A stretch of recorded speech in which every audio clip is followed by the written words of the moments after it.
1971 সালে কাদের হাতে তারা নির্যাতিত হয়েছিল।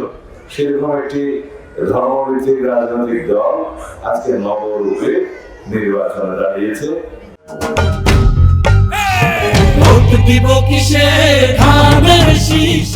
বিএনপির শাসনামলে আপনারা নিরাপদ ছিলেন, থাকবেন। আমাদের দলের প্রতিষ্ঠাতা শহীদ রাষ্ট্রপতি জিয়াউর রহমান এদেশের সকল ধর্মাবলম্বীদের ধর্মীয় স্বাধীনতা নিশ্চিত করেছেন।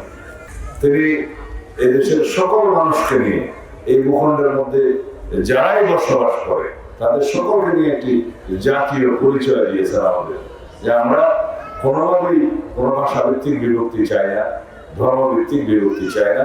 আমরা সবাই মিলে বাংলাদেশে এই ভূখণ্ডে যারা আছে, এটা আমাদেরকে একত্রিত করেছে, এই জাতিকে ঐক্যবদ্ধ করেছে। আপনারা স্বাধীনতার সময় এদেশের স্বাধীনতার পক্ষে ছিলেন। সনাতন ধর্মের ভাই বোনেরা, হিন্দু বৌদ্ধ খ্রিস্টান, আপনারা এদেশের স্বাধীনতার পক্ষে ছিলেন। আমরা স্বাধীনতার পক্ষে ছিলাম। আমাদের দলের প্রতিষ্ঠাতা শহীদ রাষ্ট্রপতি জিয়াউর রহমান এদেশের স্বাধীনতার মহান ঘোষক, সম্মুখ সমরে যুদ্ধ করে এদেশের স্বাধীনতা অর্জন করেছেন। আপনাদেরকে, বিশেষ করে সনাতন ধর্মের ভাই বোনদেরকে অনেক বেশি ত্যাগ স্বীকার করতে হয়েছে। কাদের হাতে?